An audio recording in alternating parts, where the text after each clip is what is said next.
இங்க ஒரு பொண்ணு வீட்டுல இருக்க ஒரு கொலகார சைக்கோ பொம்மை ஒண்ணு அவளை கொல்றதுக்காக கத்தி எடுத்துட்டு ஓடி வருது. அப்படி ஓடி வரும்போது இவன் என்ன பண்றானா, வந்துட்டு இருக்க அந்த பொம்மையோட மூஞ்சிலே எட்டி ஒரு உத விட்டு அங்க இருந்து ஓடிடுறான். அப்போ அந்த நேரம் அந்த வீட்டுல இவளோட ஃப்ரெண்டு ஒருத்தி பாத்ரூம்ல குளிச்சிட்டு இருக்கா. சோ இவ சவுண்ட் கேட்டு இந்த பொம்மை வந்துட்டு இவளதான் கொல்ல முடியல, அவளையாவது போட்டு தரலாம் அப்படின்னு சொல்லிட்டு இது என்ன பண்ணுதுன்னா, இந்த எலக்ட்ரிக் டோஸ்டர் எடுத்துட்டு போயிட்டு அவ குளிச்சிட்டு இருக்க அந்த பாத் டப்ல போட்டுருது. அப்படி போட்டுட்டு பார்த்தா அவளுக்கு ஒண்ணுமே ஆள.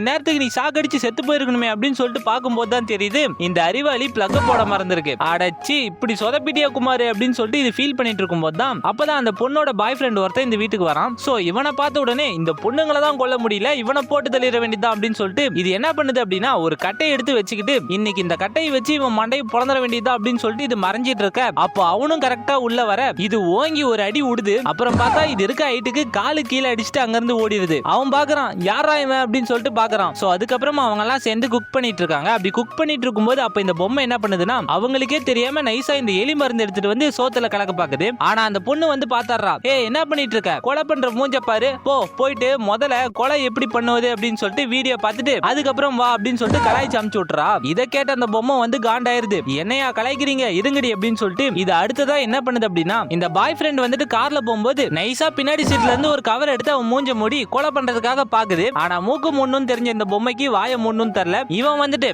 என்ன முடிஞ்சா நான் போலாமா, மூஞ்ச பாரு நல்லா, எனக்கு வேலை இருக்குது, போயிட்டு உள்ள இருக்க அந்த பொண்ணுங்களை கொலை பண்ண பாத்துட்டு அப்படின்னு சொல்லிட்டு கலாய்ச்சி அமுச்சு விட்டுறான். இதை கேட்ட இந்த பொம்மை வந்துட்டு என்னையடா கலாய்ச்சிட்டு போற, போயிட்டு நீ திரும்பி வரும்போது இந்த ரெண்டுங்களும் உயிரோடயே இருக்காது அப்படின்னு சொல்லிட்டு இது என்ன பண்ணுது அப்படின்னா, இந்த ஃப்ளோர் மேட்ல ஆணி எல்லாத்தையும் சொருவி வச்சுட்டு அதுக்கு முன்னாடியே இந்த கோலி குண்டெல்லாம் கொட்டி வச்சிருது. உள்ள வரும்போது கரெக்டா அந்த கோலி குண்டல சறுக்கி விட்டு அந்த மேட்ல போய் உழுவுறது தான் பிளான். சோ அதுக்காக இது வெயிட் பண்ணிட்டு இருக்க. அப்ப நினைச்ச மாதிரி அந்த பொண்ணு வந்து உள்ள வரா. சோ அப்படி அவளும் கதவை திறக்க, அப்போ இது வந்துட்டு கதவுக்கு முன்னாடியே கோலி குண்டெல்லாம் கொட்டி வச்சிருந்துச்சா, அவ கதவு திறந்த உடனே கோலி குண்டெல்லாம் ஓரமா போயிருது. சோ அதுக்கப்புறம் ஒரு நாள் இந்த பொண்ணுக்கு வந்துட்டு பர்த்டே வருது. சோ அதுக்காக கேக்ல கேண்டில் எல்லாம் ஏத்தி இந்த பொண்ணு வந்து ஊதுறதுக்காக போறா. அப்படி போகும்போது அப்ப இந்த பொம்மை ஒரு ஸ்ப்ரேவை எடுத்துன்னு வந்து இன்னைக்கு மூஞ்ச டீச்சர் ரெண்டி அப்படின்னு சொல்லிட்டு அடிக்குது. ஆனா பார்த்தா ஸ்ப்ரேவை திருப்பி இதோட மூஞ்சிலே அடிச்சுக்குது. சோ அதுக்கப்புறம் அவங்க எல்லாம் சேர்ந்து டிவி பார்த்துட்டு இருக்காங்க. அப்போ இந்த பொம்மை என்ன பண்ணுது அப்படின்னா, அவங்க தலைக்கு பின்னாடி ஒரு போ ஒண்ணு வச்சுட்டு அந்த போவோட ட்ரிகர்ல ஒரு கயிறு ஒண்ணு கட்டி இந்த பக்கமா வந்து அப்படியே நைஸா இழுக்குது. அப்படி இழுத்த உடனே அந்த பக்கம் இருந்து எல்லாரும் கத்த ஆரம்பிச்சாங்க. இதை கேட்டு இந்த பொம்மை எப்படியோ ஒரு வழியா கொண்டா அப்படின்னு சொல்லிட்டு ரொம்பவே சந்தோஷமா போய் பாக்குது. அப்படி போய் பார்த்தா இந்த ஆரோ வந்து குறி மிஸ் ஆகி செவுத்துல போய் சொருவின்னு இருக்குது. அப்புறம் இவங்க எது கத்துறாங்க அப்படின்னு சொல்லிட்டு பார்த்தா பூனை வந்து கக்கா போயிருக்கு, அதுக்காக தான் கத்திருக்காங்க.